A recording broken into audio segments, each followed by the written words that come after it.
Obrigado, pastor Luiz. Feliz sábado para você que agora está pronto para adorar a Deus e abrir a sua Bíblia. Esse sábado é um sábado bem diferente para a maioria dos adventistas do sétimo dia. Normalmente, nesse horário, nós estaríamos na igreja, adorando juntos, mas por prudência, por proteção, por respeito às leis, nós vamos enfrentar essa crise do Covid-19, que é o novo coronavírus, adorando juntos aqui na Novo Tempo. Você pode imaginar que esses dias têm sido extremamente pesados para nós, com reuniões, com discussões, com análises, com videoconferências e com intensa oração para coordenar essa mudança tão inesperada e que afetou a rotina das nossas sedes, das igrejas, escolas, hospitais, de todas as instituições da igreja e especialmente de cada membro da nossa comunidade. Eu imagino que você consegue compreender o que significa coordenar mais de 28 mil templos, com 2,5 milhões de membros, 8 países falando vários idiomas diferentes, culturas diferentes, realidades de contaminação diferentes e ainda normas complexas de cada governo para a gente enfrentar a crise. O nosso comitê de crise aqui na sede sul-americana trabalhou intensamente e o mesmo aconteceu em cada sede administrativa da igreja. Mas eu quero garantir uma coisa para você. Nós nunca ficamos desesperados nem alarmados, porque a gente sabe que esse barco tem um capitão, que é Jesus Cristo. E nós estamos aqui apenas como instrumentos dele para realizar tudo o que deve ser feito neste momento. Tudo que nós decidimos, tudo que nós recomendamos nesses últimos dias foi baseado em 4 palavras que para nós valem como princípios: a prudência, a fé, a adoração e a missão. Quando eu falo em prudência, é porque essa é a nossa responsabilidade social. Por isso nós atuamos intensamente na orientação e na prevenção do contágio em todos os ambientes reais e virtuais da igreja. Tudo o que nós estamos fazendo pode parecer exagerado agora, mas vai parecer insuficiente depois. Nós entendemos que o nosso papel é de ser uma voz de equilíbrio, uma voz de cuidado no momento de pânico, medo e desespero.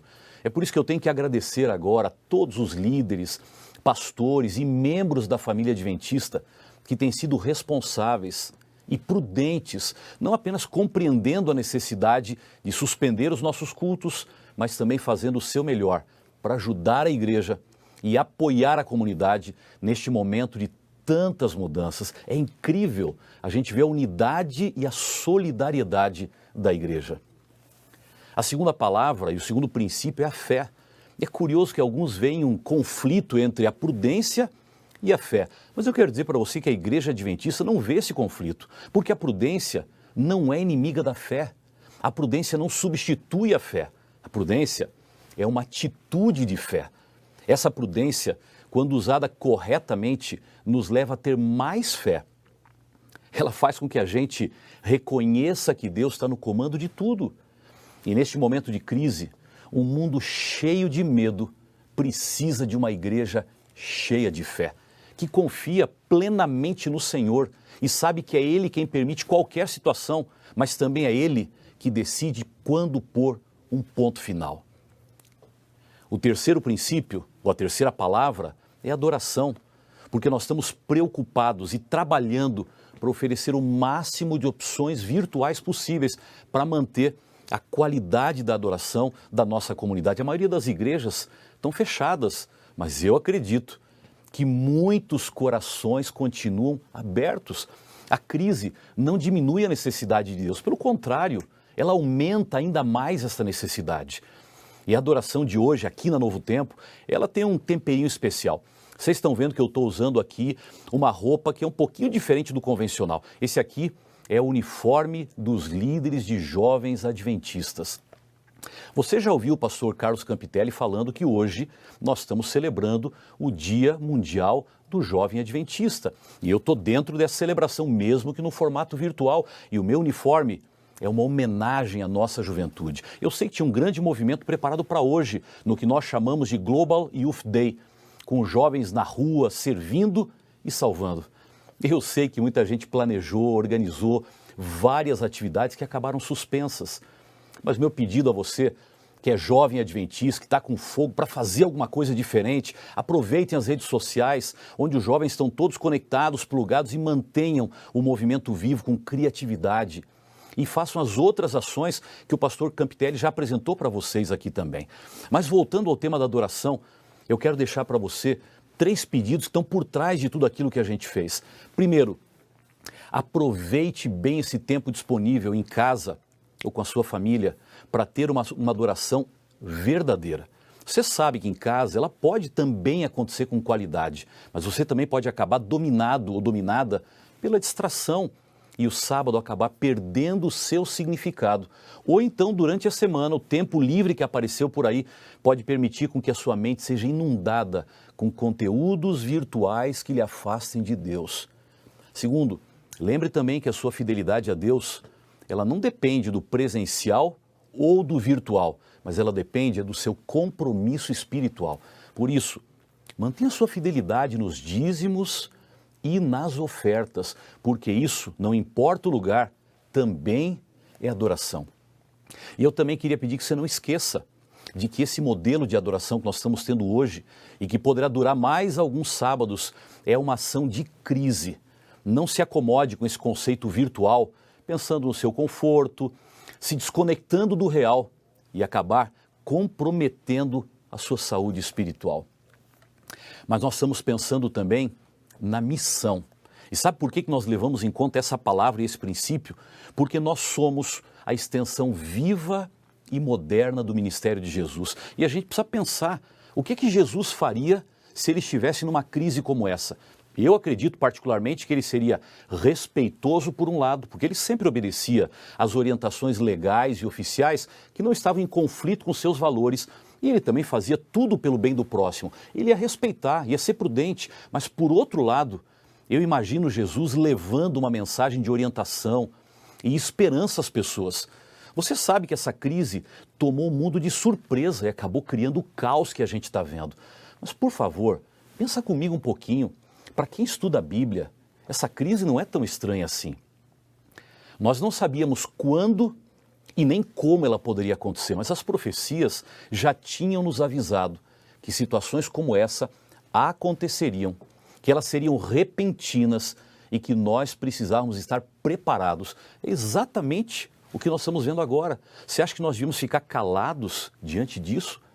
Por que não apresentar essas boas novas com equilíbrio, com respeito pela sensibilidade do momento, mas com amor pelas pessoas que buscam uma resposta, que querem segurança e esperança? Lembre de uma coisa, esconder esse remédio do paciente agora pode ser fatal.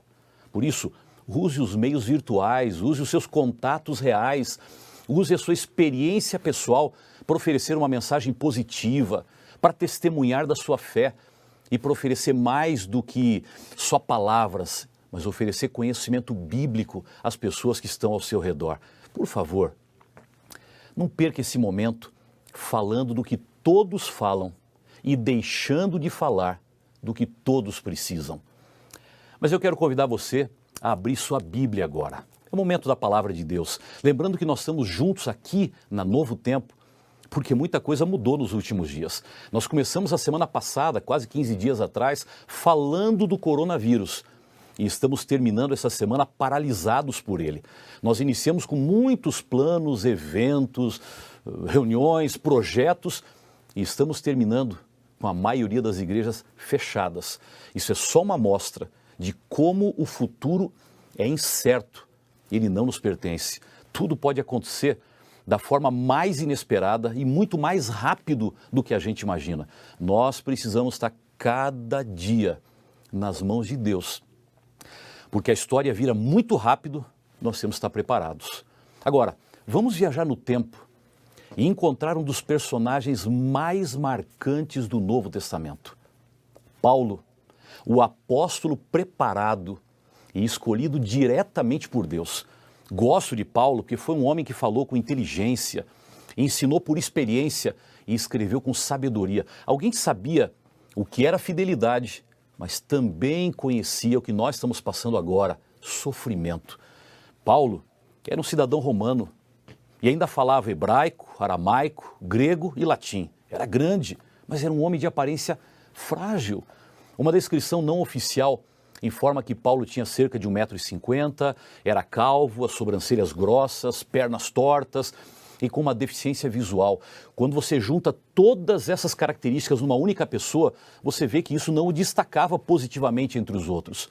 Só que é o seguinte, Paulo foi um dos maiores teólogos de todos os tempos e foi quem estabeleceu os fundamentos da teologia cristã. Ele foi um viajante incansável.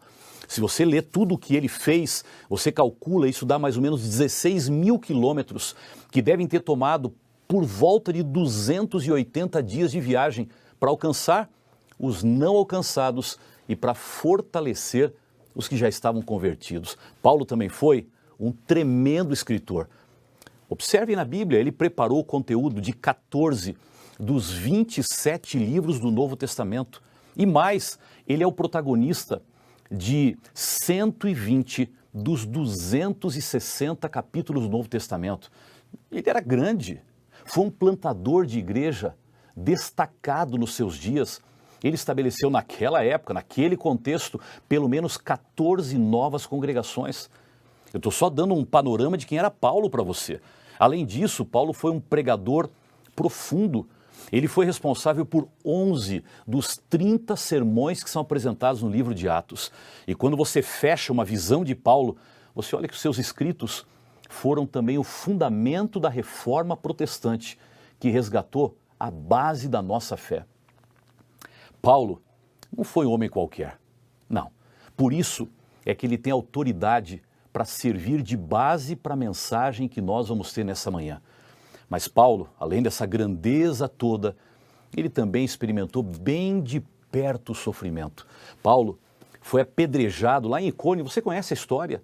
Foi levado como morto para fora da cidade, mas ele se levantou e foi pregar em Derbe com as manchas de sangue ainda secando sobre a sua roupa. Junto com Silas, ele foi açoitado e preso em algumas das piores prisões daquela época. Mas ele cantou, testemunhou e batizou.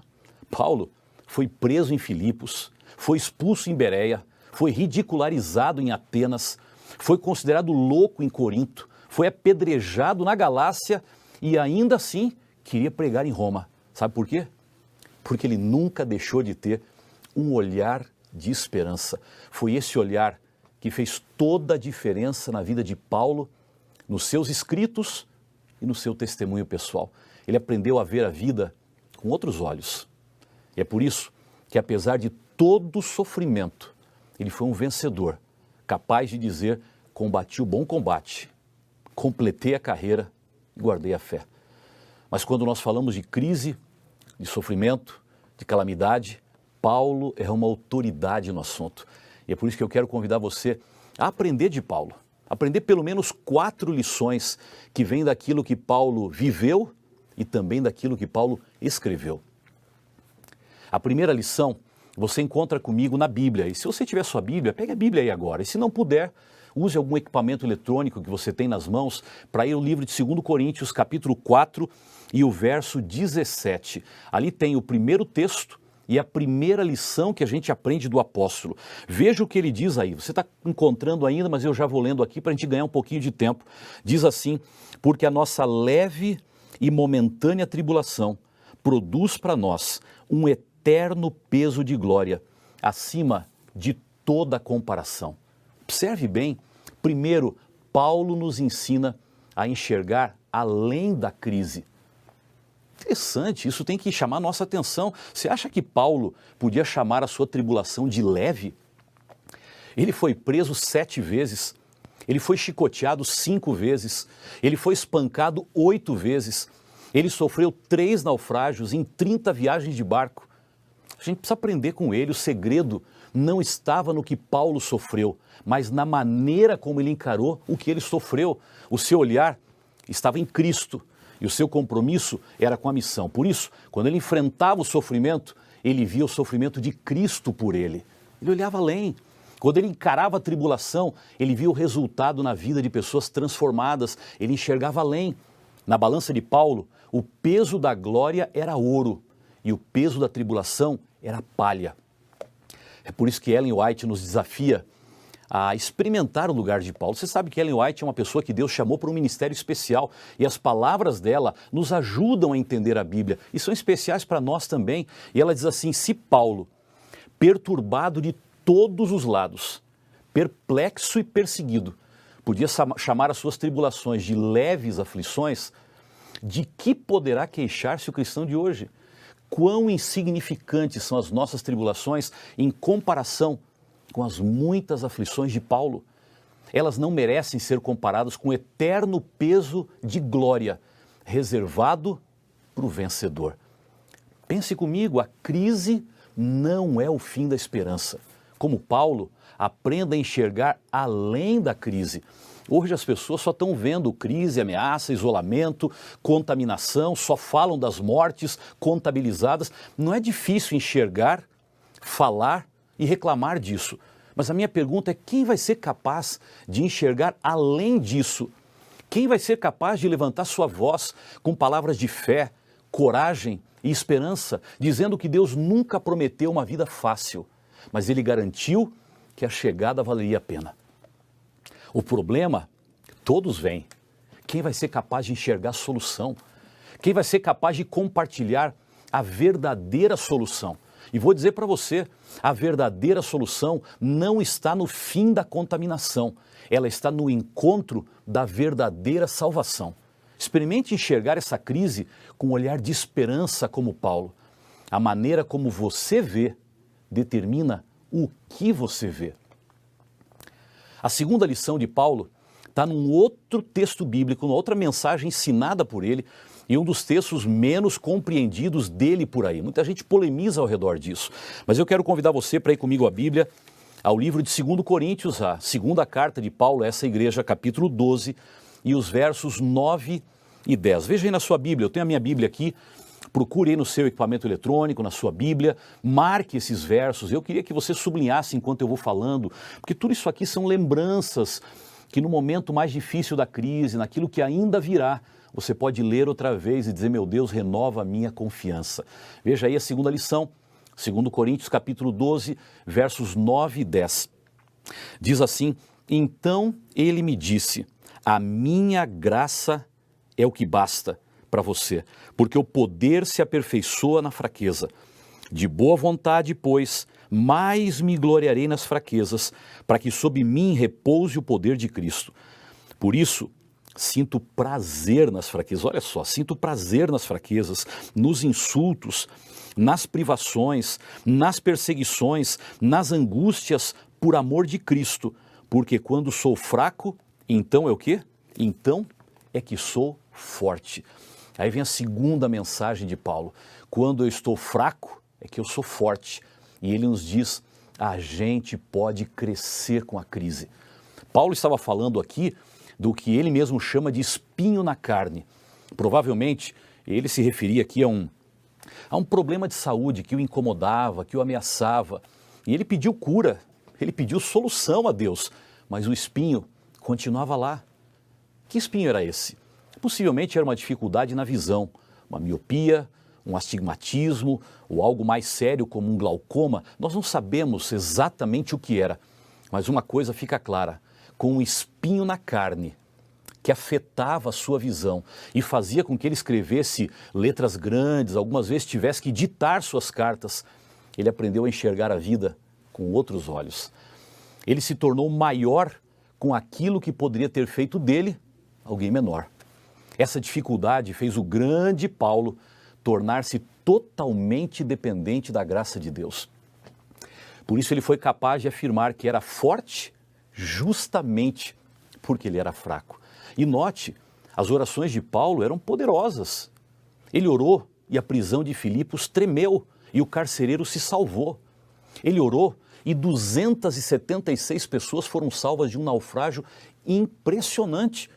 Mas pelo seu problema físico, ele orou 3 vezes e as 3 Deus disse não. É nesse momento que um olhar de esperança faz toda a diferença. Paulo entendeu que o não de Deus significava sim. E a partir daí ele trocou o lamento pela gratidão. Ele trocou a tristeza pela missão. Ele entendeu que quando Deus nos manda por caminhos difíceis, Ele nos dá os calçados mais fortes. É isso mesmo. Se você pensa que Deus só nos abençoa com coisas boas, olhe para a cruz. A pior forma de condenação foi o nosso grande presente de salvação. Não se esqueça, muitas vezes o fundo do poço ensina lições que nunca seriam aprendidas no topo da montanha. É por isso que outra vez Ellen White lembra que o Senhor pode tirar vitória daquilo que poderá parecer para nós confusão e revés. Nós estamos em perigo de nos esquecermos de Deus, de olhar para as coisas que se veem, em vez de contemplar pelos olhos da fé as que não se veem. Olhe para essa crise com um olhar de esperança e permita que Deus lhe faça crescer. Ele pode fazer isso de pelo menos duas maneiras na sua vida. Primeiro, usando a crise para fazer você repensar a sua própria vida. O momento do medo, da ameaça, da enfermidade ou da perda, normalmente nos faz reavaliar relacionamentos, prioridades e decisões. Ou Deus vai lhe ensinar, através da crise, levando os seus olhos ao céu. Nas horas difíceis, a gente descobre que não tem a força, que não tem o poder, que não tem a autoridade que imaginava, que as ameaças são muito maiores do que nós mesmos. É nessa hora que a gente pode buscar socorro do céu. E pode acontecer que isso seja feito só por medo dos problemas. Não importa. Deus não abandona nenhum filho sincero que vai a Ele, mesmo que seja só por medo de problemas. É a grande chance do reencontro. Ele sabe que a lágrima do presente vai significar o sorriso da eternidade. Por favor, permita que aquilo que faz você sofrer também faça você crescer. A terceira lição está mais uma vez no ensinamento do apóstolo Paulo. E eu quero convidar você para abrir a Bíblia em Romanos, por favor. Abra sua Bíblia em Romanos, capítulo 8, e os versos 35 até 39. Romanos, capítulo 8, versos 35 a 39. E aqui, para mim, está uma das declarações mais bonitas, tocantes e emocionantes do apóstolo Paulo, que num momento como esse que a gente está vivendo, tem que ser lembrada e tem que nos ensinar uma grande lição. Veja aí na sua Bíblia, Romanos 8, 35 a 39. Paulo diz assim: quem nos separará do amor de Cristo? Será a tribulação, ou a angústia, ou a perseguição, ou a fome, ou a nudez, ou o perigo, ou a espada? Como está escrito, por amor de ti, somos entregues à morte continuamente. Fomos considerados como ovelhas para o matadouro. Agora veja só, em todas essas coisas, porém, somos mais do que vencedores por meio daquele que nos amou. Porque eu estou bem certo de que nem a morte, nem a vida, nem os anjos, nem os principados, nem as coisas do presente, nem do porvir, nem os poderes, nem a altura, nem a profundidade, nem qualquer outra criatura poderá nos separar do amor de Deus que está em Cristo Jesus, nosso Senhor. Paulo nos ensina a confiar aqui num Deus que é maior do que as crises. Charles Swindoll lembra que as dificuldades, elas não apagam as promessas de Deus. O tratamento cruel, ele não escapa aos olhos de Deus. E as provações, elas não diminuem o interesse de Deus. Por favor, não esqueça que as crises são passageiras, mas Deus é eterno. Deus é maior. Deus é maior que um vírus, Deus é maior que o medo, Deus é maior que a ameaça. Você não precisa se curvar diante de uma pandemia, se você pode se ajoelhar diante de Deus. Ela é uma ameaça real, eu sei que é. E nós temos que tomar todos os cuidados que estão sendo orientados. Mas o principal cuidado é ter a certeza de que nós estamos nas mãos de um Deus que é maior do que a pandemia. Por que pânico? Por que desespero? Por que medo, se nós sabemos que todas as coisas contribuem para o bem daqueles que amam a Deus? E essa é uma lembrança do próprio apóstolo Paulo. Seja prudente, claro, tome todas as precauções, faça o isolamento, fique longe das aglomerações de pessoas, mantenha uma distância segura dos outros e cuide da higiene das mãos. Mas, por favor, também descanse no cuidado de Deus. Você fez sua parte?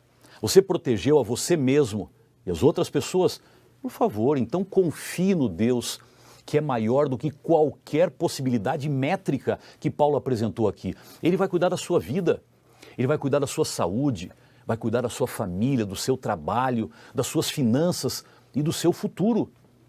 Por favor, mantenha ativo esse olhar de esperança. E eu vou garantir uma coisa para você: a ansiedade, sem dúvida, será controlada pela fé.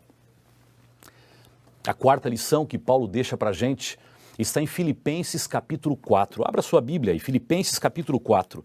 Talvez este seja um dos textos mais conhecidos de Paulo, fáceis de serem lembrados. Filipenses capítulo 4 e o versículo 13. Você conhece de memória, você conhece de cor, você lembra disso muitas vezes, mas eu quero confirmá-lo agora. Paulo diz assim: tudo posso. Você pode até repetir comigo se você sabe de cor aí. Tudo posso naquele que me fortalece. Paulo está lembrando a gente aqui de que é Deus quem nos sustenta em qualquer crise. E Ellen White, quando se fala sobre esse tema, ela faz uma pergunta provocante, mas em seguida apresenta uma resposta confortante. Ela pergunta assim: o Salvador abandonará você, deixando-o a lutar sozinho? Aí ela responde: não, nunca. Mas ela continua: nunca, porém, ele disse aos discípulos que eles não teriam provações, nenhuma renúncia que suportar ou nenhum tipo de sacrifício que fazer. Acredite, Deus aumenta a sua fé, provando sua fé. Primeiro ele ensina você a se ajoelhar, para depois lhe ensinar a levantar. É nas batalhas mais difíceis que Deus prepara os seus soldados mais fortes. Veja que tremendo o que mais Ellen White diz, e eu gosto dessa citação dela porque dá um panorama da história, não só do momento atual. Ela fala assim: a terra é o lugar de preparação para o céu. O tempo passado aqui é o inverno do cristão. Aqui os ventos gelados da aflição sopram sobre nós e as ondas de angústia rolam contra nós. Mas no futuro próximo, quando Cristo vier, sofrimento e lamentação terão fim para sempre. Então, será o veraneio do cristão. Todas as provas serão findado e não haverá mais doença e nem morte. Isso está claro para você, isso está claro para nós. Eu às vezes fico me perguntando, como é que nós vamos sair dessa crise? Essa visão nos ajuda a encarar e sair mais fortes. Nós vamos sair melhores do que nós entramos. Nós vamos sair mais cuidadosos com os nossos hábitos de saúde. Nós vamos sair mais solidários, entendendo que soldados solitários não vencem batalhas. Nós vamos sair mais conscientes da fragilidade da vida, do mundo, das superpotências e dos poderes humanos. Nós vamos sair dessa crise mais convencidos de que estamos muito perto da realização da nossa grande esperança. Nós vamos sair dessa crise mais preparados para enfrentar os dias em que nós viveremos em pequenas comunidades e aparentemente sem proteção nenhuma contra as ameaças do mundo.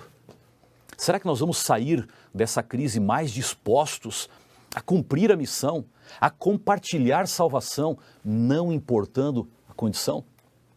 Qual o verdadeiro efeito que essa crise vai ter sobre nós? Nós vamos deixar que Deus a dirija e vamos sair mais fortes.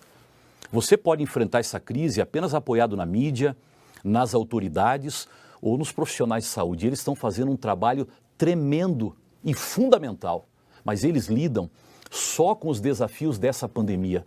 O nosso olhar de esperança nos coloca diante daquele que lida com o grande conflito, daquele que trabalha no presente, prepara o futuro e garante a eternidade. É por isso que eu quero lhe desafiar a ter uma confiança completa no Senhor, para que Ele faça você mais forte, enquanto todos se sentem mais fracos. A crise é realmente difícil de ser enfrentada. Não é fácil neste momento ter um olhar de esperança. O mundo está assustado com os mais de 200 mil, chegando aí a 240 mil casos diagnosticados de coronavírus e as quase 10 mil mortes que nós já contabilizamos.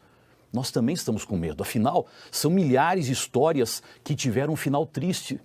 Mas uma dessas histórias me impressionou muito. Com certeza você ouviu falar de Li Wenliang, um médico de 34 anos, chinês, e que é considerado responsável por chamar a atenção do mundo para esse novo vírus. No final de dezembro de 2019, depois de atender algumas pessoas com sintomas respiratórios agudos, ele chegou à conclusão de que aquilo se tratava de uma versão mais agressiva de um vírus que já era conhecido e que matou mais de 700 pessoas no início dos anos 2000. Esse jovem médico oftalmologista tentou chamar a atenção das autoridades, mas não deu certo. Depois de voltar ao Hospital Central de Wuhan, o Dr. Li atendeu vários pacientes. Um deles, uma mulher com glaucoma. Ele não sabia que essa mulher tinha sido infectada com o novo coronavírus. E no dia 10 de janeiro, Li começou a tossir. No dia seguinte, ele passou a ter febre. E 2 dias depois, Li foi internado. Lá do seu leito no hospital, ele compartilhou pelas redes sociais as suas últimas palavras. E ele disse: se tivessem ouvido a minha mensagem e compartilhado as informações, teria sido muito melhor. Li morreu às 2h58 da manhã, no dia 7 de fevereiro desse ano, deixando a sua esposa grávida e o seu filhinho de 5 anos. Essa história me impressiona porque é exatamente a história de alguém que viu o que ninguém estava vendo. Um oftalmologista que enxergou o perigo e tentou alertar as pessoas enquanto havia esperança de deter o surto. Alguém que tentou espalhar uma mensagem que não foi ouvida. Na verdade, a sua mensagem foi ouvida e alcançou o mundo, mas só perto da sua morte. As autoridades chinesas reconheceram a descoberta e o Dr. Li foi considerado um herói que morreu para abrir os olhos do mundo para aquilo que estava por vir. Nós também precisamos enxergar o que ninguém vê. Precisamos alertar as pessoas não com a mensagem de pânico, de terror, mas com um olhar de esperança que nos ajude a ver além das crises, confiando que quanto mais escura for a noite, mais precioso será o amanhecer. Nós podemos aprender com as mensagens de Paulo e com a história do Dr. Li, que apenas um olhar de esperança e um compromisso com a salvação poderão fazer a diferença neste momento. Enfrente essa crise com precaução, mas também enfrente essa crise com oração. Sempre lembrando de que quando você fala com Cristo, você também fala de Cristo. Aí acontece o contágio do bem. As suas palavras transmitem, mas segurança. O seu olhar viraliza, mas esperança. E este momento de medo e destruição pode se tornar uma oportunidade de vida e de salvação.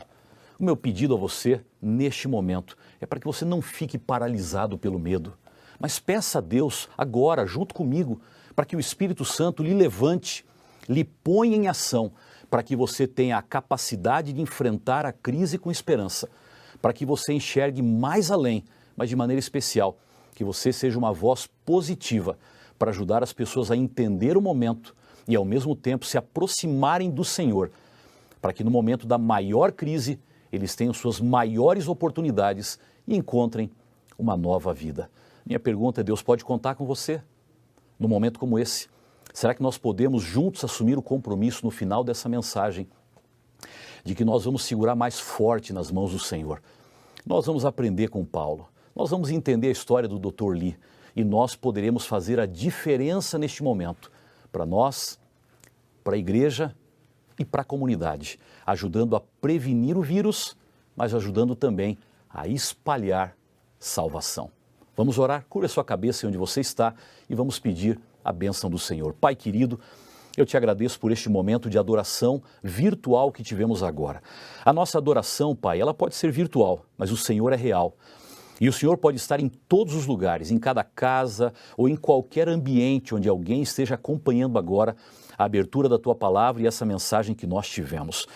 O meu pedido apenas, Senhor, é que o Senhor nos ajude a entender claramente o momento em que estamos vivendo, mas não apenas com os olhos ou com o olhar que todos têm, enxergando apenas aquilo que todos veem, mas que o Senhor nos ajude a enxergar além, a recordar os conselhos e as orientações de Paulo, a recordar as profecias que vêm da Bíblia a renovar nossa esperança e a entender que além da crise estão os braços amorosos do Senhor, que no meio da crise estão pessoas que precisam de uma palavra de esperança e que dentro da crise estamos nós que queremos aprender a depender mais do Senhor.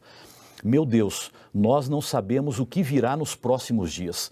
Quão grave e complicado pode ficar o problema. Há muita perspectiva, há muita profecia, há muita previsão, mas nós queremos, Senhor, levantar a nossa cabeça, seguir em frente, fazendo tudo o que nos cabe como cidadãos, com a prevenção, com o cuidado, seguindo as orientações, mas acima de tudo, nós queremos continuar confiando que se a crise será mais forte ou menos forte, se ela será mais longa ou menos longa, o Senhor estará no comando de todas as coisas. Dá-nos esta certeza, dirige a nossa vida e permanece ao nosso lado, hoje e sempre. Nós oramos em nome do nosso amigo, Senhor e Salvador Jesus Cristo. Amém.